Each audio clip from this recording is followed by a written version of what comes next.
Bonjour, c'est Ursule encore. On est le 25 juillet 2023. Alors, je viens sur la trompette aujourd'hui encore et je viens proclamer le retour de notre Seigneur Jésus-Christ. Amen et alléluia, soyons tous bénis, soyons remplis de sa joie. Amen. Alors, vous êtes la lumière du monde, dit notre Seigneur Jésus-Christ. Alors, ça se trouve dans Matthieu 5, le verset 14, juste à côté de vous êtes le sel.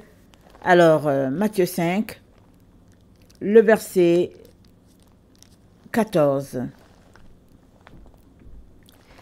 Voilà ce qui est dit, Matthieu 5, le verset 14. Vous êtes la lumière du monde. Une ville située sur une montagne ne peut être cachée. Et on n'allume pas une lampe pour la mettre sous le boisseau, mais on la met sur le chandelier et elle éclaire tous ceux qui sont dans la maison.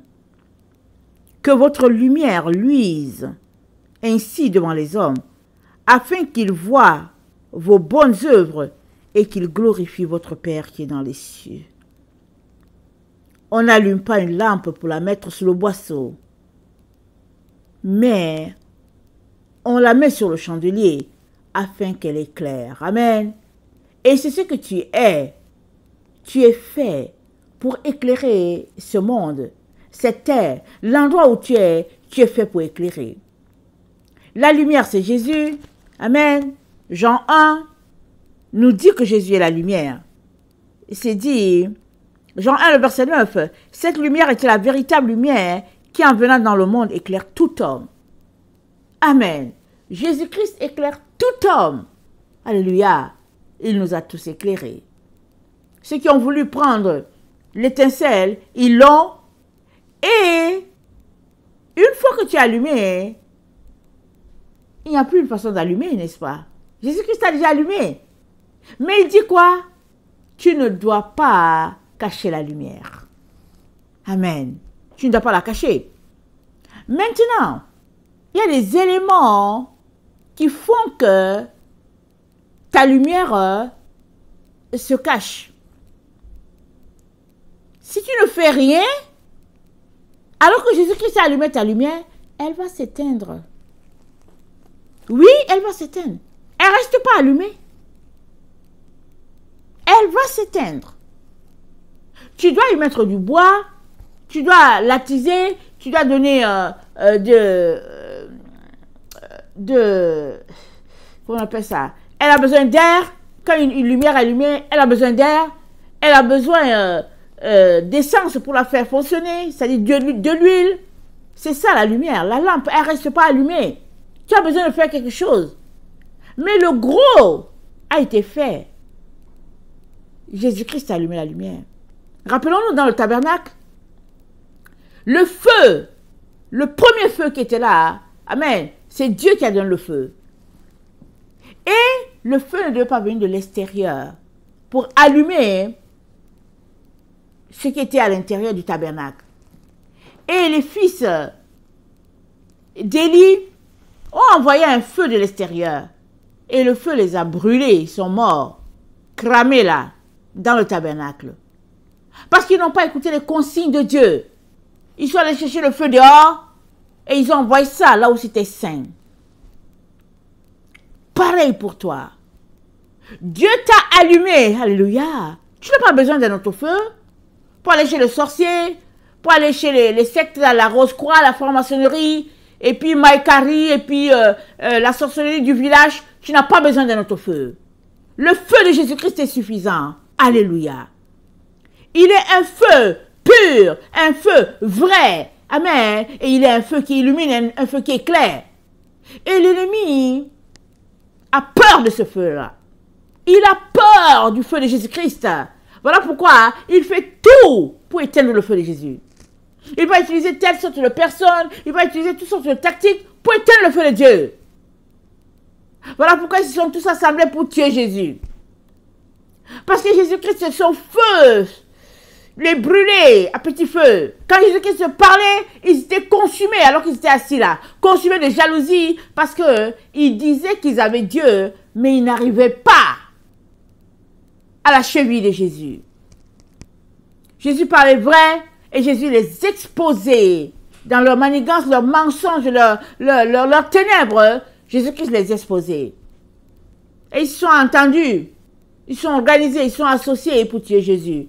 Afin d'éteindre le feu. Mais alléluia, quand ils l'ont tué, amen, alléluia, le feu brillait encore davantage. Il brillait d'une ardeur extraordinaire. Parce que cette fois-ci, il n'était plus juste là, à Jérusalem. Il était maintenant rendu sur toute la terre. Amen. Le voile du temple s'est déchiré. À cet effet-là, quand le feu, amen, quand la lumière est sortie de Jésus, amen, la lumière est sortie, on dit souvent que la personne rend l'âme. Alors, quand Jésus-Christ a rendu à Dieu, a déposé sa lumière, qui est son esprit, quand il l'a laissé aller, amen, pour que cela aille à Dieu, c'est aller sur toute la terre. Amen. C'est pas aller à Dieu. C'est pas aller à Dieu. Un jour, je priais, ça fait quelque temps, je priais et le Seigneur m'a donné de voir ce qui s'est passé à la croix. Comment Jésus-Christ, son esprit, quand son esprit est sorti, c'était de la lumière éclatante. Une lumière, une boule de lumière, une énergie terrible est sortie de lui. Les gens qui étaient là, ils pleuraient. Ils n'ont peut-être pas vu l'intensité de la lumière, mais dans le monde des ténèbres, ça a été secoué. C'était terrible cette lumière-là. Moi, je priais au fait, j'étais en train de prier, et le Seigneur me donne cette vision-là, et dans ma vision, tellement je pensais que c'était vrai que j'ai sursauté dans ma vision. Parce que la lumière était éclatante, extraordinaire, éclatante et puis grandiose. C'est comme ça que j'ai réalisé que la lumière que l'esprit qui est sorti de Jésus, c'était la lumière qui est venue éclairer toute la terre. Parce qu'il m'a donné, amen, de sortir de mes ténèbres, juste cette petite vision-là, de la croix de sa mort, ou bien par cette petite vision de sa mort, amen, par ce souffle qui est sorti de lui, il m'a donné de comprendre pourquoi le voile s'est déchiré, parce que l'énergie était trop grande, et puis pourquoi cette lumière-là a secoué le monde des ténèbres. Ils étaient secoués. Parce qu'ils venaient d'être éclaboussés par une lumière terrible. Ils venaient de réaliser qu'il y avait un être suprême sur la terre. Ils viennent de réaliser qu'il y a quelque chose qui s'est passé. Et en plus de cela, la terre a tremblé. Amen. La terre a tremblé. Donc Jésus-Christ, cette lumière-là, amen, est celui-là qui nous a allumés. Il nous a allumés. Et nous sommes la lumière du monde.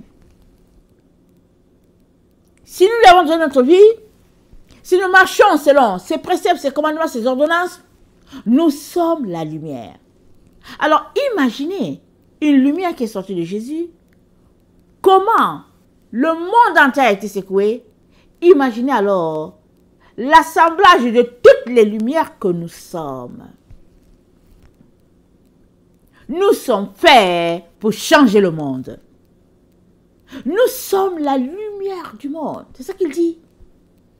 Imaginez ta lumière, ma lumière, la lumière de chacun. Mettons cela ensemble et essayons d'imaginer ce que serait ce monde-là si nous étions conscients d'abord de la lumière que nous portons et si nous étions à nos tâches. Amen. Si nous étions à nos tâches en train de répandre la vérité et puis cette lumière-là partout où nous sommes. Alors,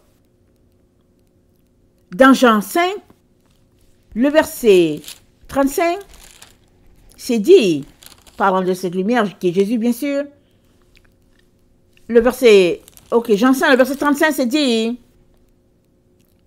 Jean était la lampe qui brûle et qui lui, vous avez voulu vous réjouir 1 heure à sa lumière. Moi, j'ai un témoignage plus grand que celui de Jean. J'ai un témoignage plus grand que celui de Jean. C'est-à-dire, ma lumière est plus grande que celle de Jean. C'est ça qu'il dit. Il est donc cette lumière qui nous abreuve. Amen. Parce que en lui, dans notre vie, nous nous sommes connectés à lui. Il est la source. Amen. Jésus-Christ est la source qui t'alimente. À tous les jours. Il n'y a pas moyen que tu puisses manquer de lumière. La seule manière pour toi d'en manquer, c'est que tu t'es déconnecté de la source. Et tu es allé t'asseoir devant la télévision. Tu es allé t'asseoir je ne sais pas où. Et tu t'es déconnecté. Ou bien tu t'es laissé berner par les fausses lumières. Des sectes, de lire dans les boules, l'horoscope. Ça dit cette fausse lumière-là. Il y a plusieurs qui la préfèrent. Il y a pour plusieurs, la lumière, c'est juste la télévision. Ils n'ont pas une autre lumière. Ça dit, ils sont assis et leur lumière, c'est ça. Ils regardent et puis la lumière et puis ils disent, ah ok, d'accord, bon, il y a ceci qui s'est passé, il y a tel politicien qui a fait ceci, et puis il y a tel joueur international qui a fait cela, et puis ben voilà. Ça, c'est leur lumière. Mais, il y en a aussi pour qui la lumière, c'est la véritable et c'est celle de Jésus. Et je prie que ce soit ton cas, que tu aies la lumière de Jésus. Et Jésus-Christ te dit donc que cette lumière-là qu'il t'a donnée, elle est faite pour briller. Amen. Elle ne peut pas être cachée. Tu ne peux pas la cacher. Dès que tu sors, les gens voient que tu as la lumière. Dans le monde spirituel. Amen. Dans le monde spirituel, on voit qu'il y a la lumière. Maintenant, la lumière, elle pose des actes de lumière. Elle ne peut pas poser des actes de ténèbres. Et dans Marc 4, le verset 21, il est dit, Marc 4, le verset 21, il leur dit encore, apporte-t-on la lampe pour la mettre sous le boisseau ou sous le lit? N'est-ce pas pour le mettre sur le chandelier? Donc il nous pose la question. Il est en train de nous dire, est-ce que je vous ai allumé pour que vous soyez en dessous du lit? Que vous soyez couvert par l'abat-jour? Est-ce que je vous ai allumé pour cela?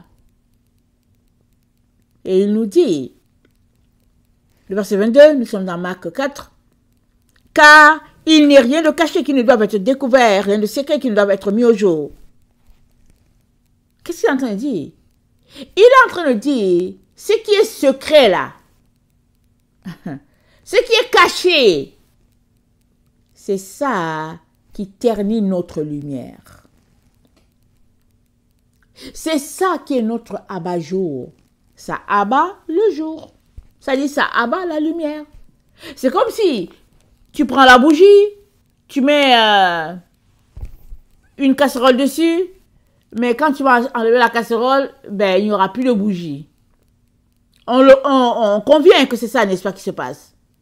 On a la bougie, alors souvent quand on veut l'éteindre, il y en a certains qui soufflent dessus, il y a d'autres qui prennent juste un couvercle et puis le mettent et après, plus de lumière. Et Jésus-Christ dit, ce qui fait que ta lumière ne paraît pas, c'est ce qui est caché en toi. Ce que tu caches. Si tu avouais tes transgressions, cet abat-jour-là ne serait plus là sur ton chemin. Le psaume 32.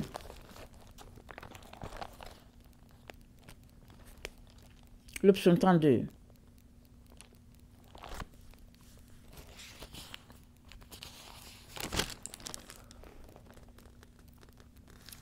Le verset 3. Tant que je me suis tue, mes os se consumaient. Je gémissais toute la journée.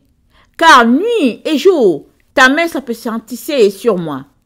Ma vigueur n'était plus que sécheresse, comme celle de l'été. Je t'ai fait connaître mon péché. Je n'ai pas caché mon iniquité.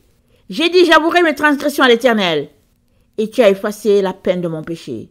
Qu'ainsi tout homme pieux te prie au temps convenable. Si de grandes eaux débordent, elles ne l'atteindront nullement. Tu es un asile pour moi. Tu me garantis de la détresse. Tu m'entoures de chants de délivrance. Je t'instruirai. Je te montrerai la voie que tu dois suivre. Je te conseillerai. J'aurai le regard sur toi.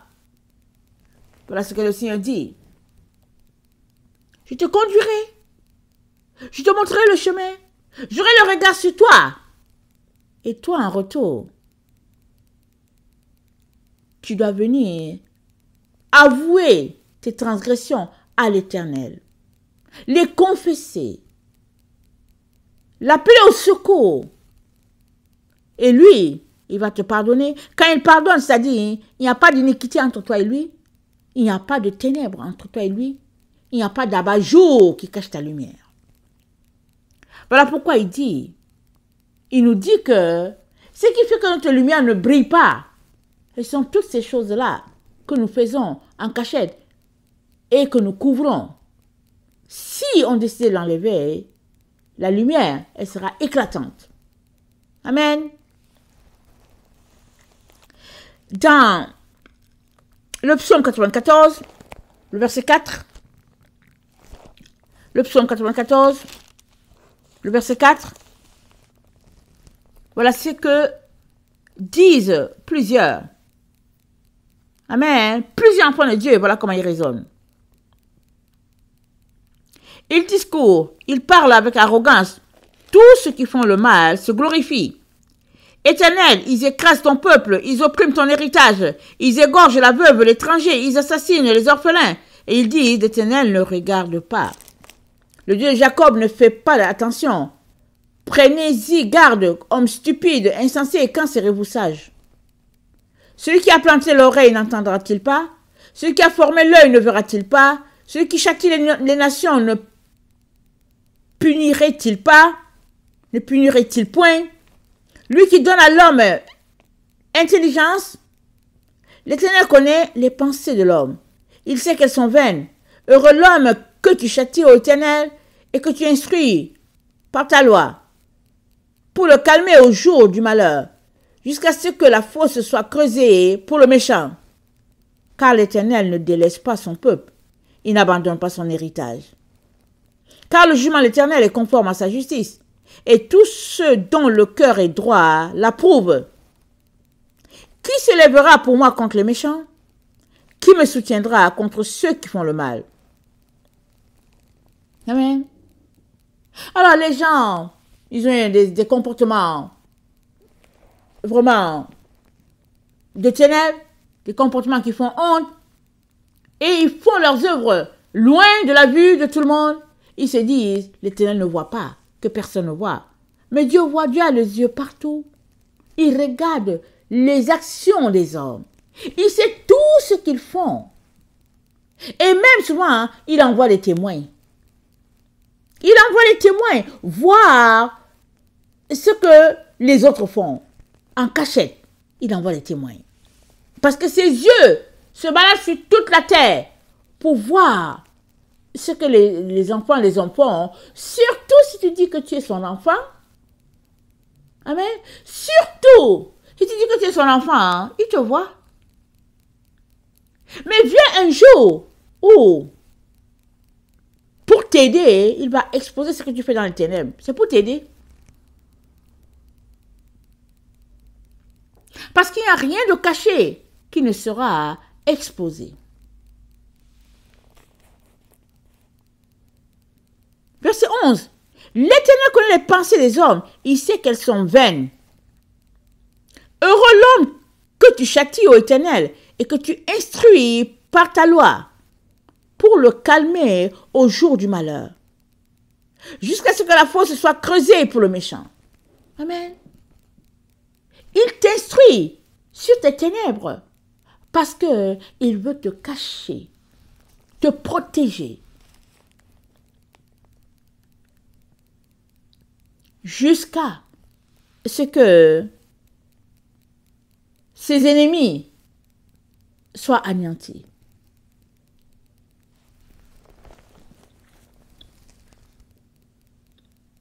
Les péchés, les ténèbres, les actions, au fait, dont on a honte, sont des grosses couches d'obscurité sur notre chemin et ça cache notre lumière.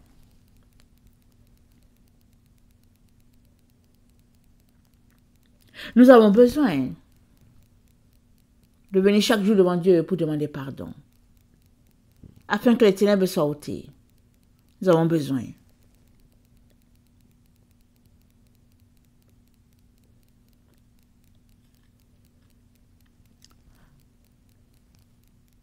Matthieu 6, le verset 22.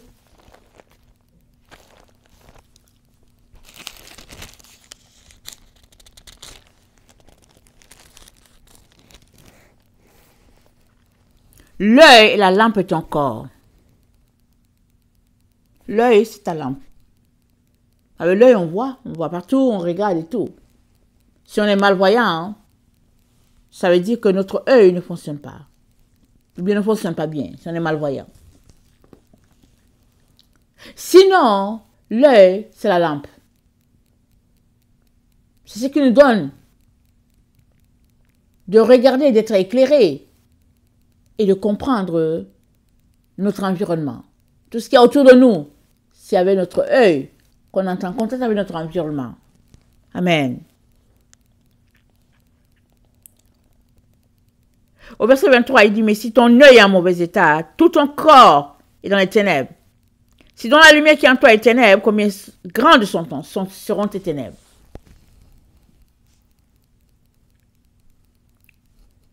Qu'est-ce que tu appelles lumière? Qu'appelles-tu lumière? Est-ce que la télévision, c'est ta lumière? Est-ce que les livres d'école, c'est ta lumière? Ou bien est-ce que c'est Jésus-Christ qui est ta lumière? Qu'est-ce que tu appelles lumière?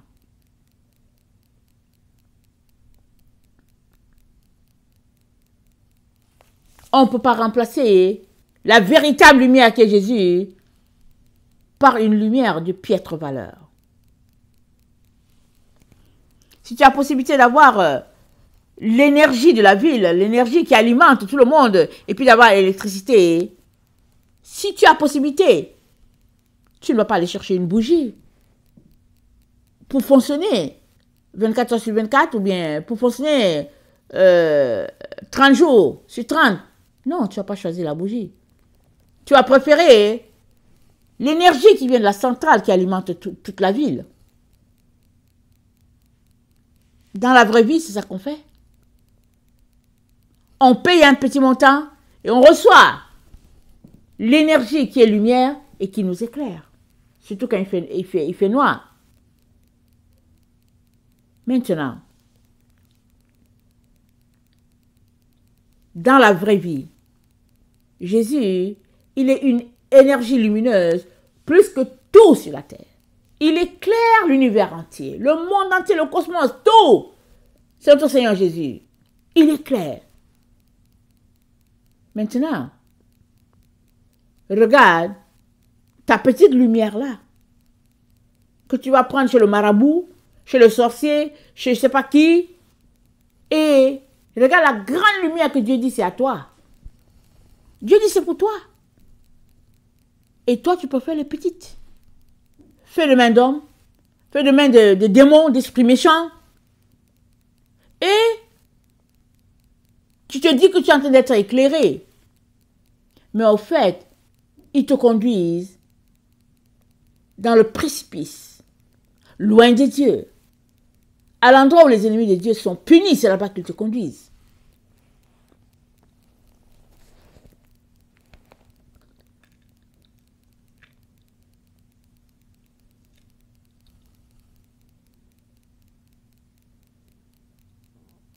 Ésaïe 29, le verset 15.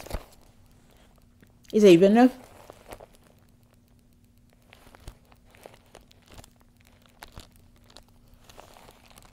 Ésaïe 29, le verset 15. Voilà ce qui est dit. Malheur à ceux qui cachent leurs desseins pour les dérober à l'Éternel, qui font leurs œuvres dans les ténèbres et qui disent qui nous voit et qui nous connaît. Quelle perversité est la vôtre? Le potier doit-il être considéré comme de l'argile? Pour que l'ouvrage dise de l'ouvrier, il ne m'a point fait? Pour que le vase dise du potier, il n'a point d'intelligence? Ils disent, qui nous voit et qui nous connaît? Mais Dieu, il voit tout. Et tu es connecté à lui. Amen. Tu es connecté à cette source-là. Et ce n'est pas possible que tu puisses manquer de lumière. C'est pas possible. La seule manière pour que tu puisses en manquer, c'est que les ténèbres qui sont autour de toi te cachent de ta lumière.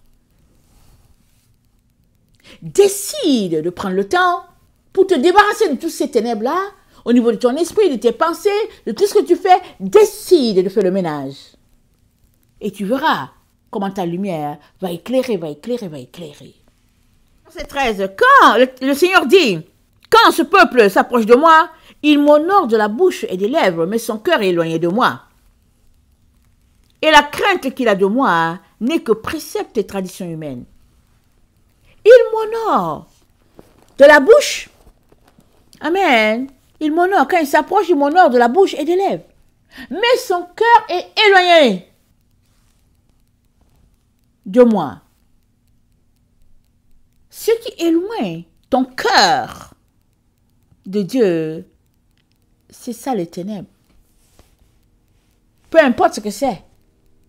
Que ce soit la télévision, que ce soit tes pensées, que ce soit tes activités, tout ce que tu fais, ton habillement, que ce soit, tu mettras un nom à cela. Mais cette chose-là, qui t'éloigne de Dieu, qui fait que c'est juste des lèvres que tu aimes Dieu, mais qu'en réalité, tu ne démontres pas ça, tu ne montres pas ça. Dans le vrai, on ne voit pas que tu aimes Dieu. Cette chose-là, c'est elle qui est en train de ternir ta lumière. Il est donc important que ton amour pour le Seigneur soit vrai du pratico-pratique. Il m'honore de lèvres. Amen. On est toujours dans Ésaïe 29, le verset 13. Il m'honore de lèvres, ou bien de la bouche. Amen. Et des lèvres. Amen. Mais leur cœur est éloigné de moi. On va directement au verset 14. C'est pourquoi je frapperai encore ce peuple par des prodiges et des miracles. Et la sagesse de ces sages périra. Et l'intelligence de ces hommes intelligents disparaîtra. Amen. Qu'est-ce que Dieu est en train de dire? Dieu est en train de dire qu'il a tout exposé. C'est-à-dire toute sa création est là. Il n'y a rien qui soit caché. Ça frappe l'œil. Amen. L'évidence de la création, d'un Dieu suprême, de la lumière, tout est là. Mais les gens préfèrent les ténèbres. Comme Jésus-Christ a dit, parce que leurs œuvres sont mauvaises. Ils préfèrent les ténèbres. Mais mieux encore, dans notre temps, ils se disent intelligents. Ils se disent savants. Ils se disent connaître plus que Dieu. Dieu leur a dit, cherchez ma face. Mais ils préfèrent les choses qui sont dans l'espace. Et il y en a qui passent leur temps à consulter les étoiles, la lune, le soleil, pour aller faire des incantations et puis toutes sortes de pratiques de sorcellerie. Il y en a qui passent leur temps à faire ça. Alors que les gens dorment, eux ils passent le temps, ils sont debout pour incanter, pour aller chercher la lumière qui est abomination à l'Éternel. Ils préfèrent cette lumière-là, ténébreuse, et ils appellent ça lumière. Et Dieu dit, 1 Corinthiens 1, 19, aussi est-il écrit, je détruirai la sagesse des sages, j'anéantirai l'intelligence des intelligents. Où est le sage? Où est le scribe? Où est le disputeur de ce siècle? Dieu n'a-t-il pas convaincu de folie la sagesse des hommes? Car, puisque ce monde, avec sa sagesse, n'a point connu Dieu, dans la sagesse de Dieu, Il a plu à Dieu de sauver les croyants par la folie de la prédication. Amen. Il a plu à Dieu de sauver les croyants par la folie de la prédication. Les Juifs demandent les miracles, les Grecs cherchent la sagesse, nous prêchons Christ crucifié, scandale pour les Juifs, folie pour les païens, mais puissance de Dieu et sagesse de Dieu pour ceux qui sont appelés, tant Juifs que Grecs, car la folie de l'homme, car la folie de Dieu est plus sage que les hommes, et la faiblesse de Dieu est plus forte que les hommes. Amen.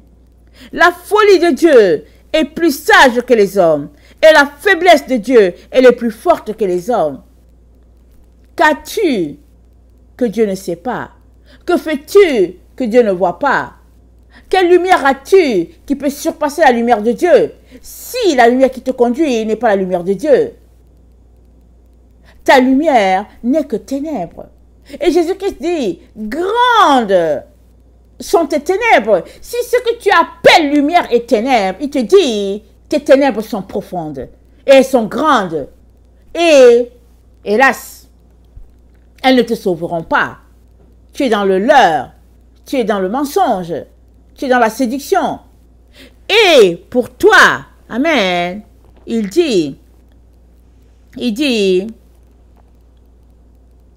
le verset 10, nous sommes plus dans Ésaïe 29, car l'Éternel a répandu sur vous un esprit d'assoupissement. Il a fermé vos yeux. Il a voilé vos têtes. Toute la révélation est pour vous comme les mots d'un livre cacheté que l'on donne à un homme qui sait lire en disant « lis donc cela » et qui répond « je ne puis car il est cacheté ». Ici, il s'agit des prophètes, mais tous ceux-là qui refusent la lumière de Dieu vont se retrouver envahis par l'assoupissement, la somnolence, le sommeil, l'ignorance. C'est ça qui va arriver. Si Dieu t'appelle, Dieu te parle, tu joues à la sourde oreille, tu ne veux pas entendre, tu continues ton chemin, tu ne veux rien savoir parce que tu te crois plus sage que Dieu, alors il vient tout simplement un temps où Dieu te livre à tes folies, à tes pratiques, à ta lumière que tu cherches mais qui n'est que ténèbres. Où est ta lumière? Et qui est ta lumière? Il y a des personnes pour qui leur lumière, c'est soit leur mari, leur femme, c'est soit les leaders de leurs églises, c'est soit leurs livres, c'est soit leur talisman. Peu importe, tu peux mettre le nom dedans de ce qui est ta lumière. Mais si ta lumière n'est pas Christ, amen, le véritable, Jésus-Christ, celui qui est mort sur la croix, si ta lumière, ce n'est pas lui, c'est pas lui la source qui t'abreuve, alors ta lumière n'est que fausseté. Et puis ta lumière n'est que ténèbres, tu n'arriveras pas à destination. Excuse que je te dise la vérité. Il est la véritable lumière qui éclaire tout homme. C'est ça que Jean 1 nous dit. Il est la source que Dieu a donnée à l'humanité. C'est le cadeau de Dieu à toute l'humanité. Il est tout simplement la lumière qui éclaire.